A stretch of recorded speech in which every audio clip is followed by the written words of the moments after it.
Thank you, Mr. Speaker. There are in fact two things to look at. One is who's sponsoring a bill, who's in favor of it, and two, who's it going to affect? Well, we've heard from Representative Cook and Representative Torr, there's been only one testifier that says they've been wronged by this. There is no demand by the workers of the state of Indiana that this bill pass at all. Representative Giacquina is absolutely right. This is a rush job that is unnecessary in every sense. Now, who's in favor of it?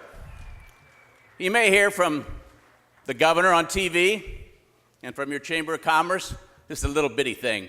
Don't worry about it. Nothing will happen. Ladies and gentlemen, this is a big thing. This is the biggest thing we've faced in economic development in Indiana for the last 50 years. It will dramatically change the family lives, as Representative Lawson has said, of every worker in the state of Indiana. This is something that is not tiny in any fashion, and those that tell us that, I want you to examine one issue. The governor tells us that. And how do they tell it? How did he tell it? Did you watch it on TV? Well, if it were a little thing, he wouldn't be spending millions on TV to take away your wages. That's what he wants to do. And let me speak about those that say this is a good thing. You may have heard of the IDC. We've talked about it. Why the leader of the IFDC came to the committees. He said, this won't work. He says, we've got to cut these wages. That's the only way we can be good at getting jobs. Mitch Robe is his name. You may have heard of him. Because the last time he was in charge of a division, social services, he nearly bankrupted and killed people. We have, in fact, lawsuits of hundreds of millions of dollars as he escaped out the back door. And we think we should put his judgment in charge of this? No, we should not.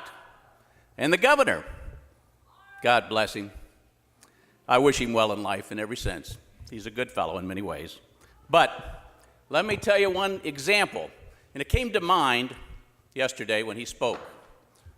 Do you remember he was the budget director for the United States government? And they asked him, what is your best judgment?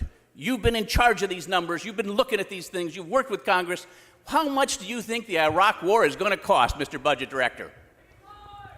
He said, $50 billion. We can afford it. $800 billion left. We're still trying to get our way out of that. I suspect that his judgment in that matter parallels his judgment in how little this is. It will be just as big a disaster here as it was over there. I will close with this. What is the intent? The intent's very clear. It's to hurt union wages and then everybody else's.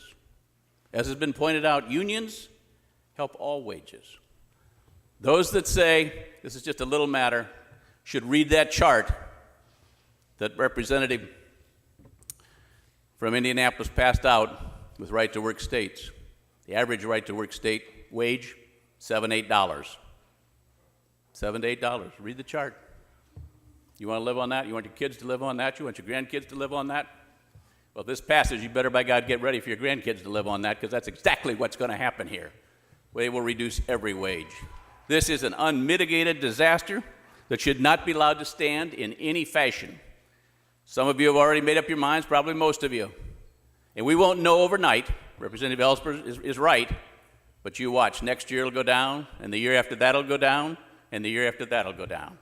And those of you that on this side think, well, gosh, maybe I'll just change my mind and vote against it, I challenge you to come up and talk about it too. I respect Representative Soliday's opinion and his courage.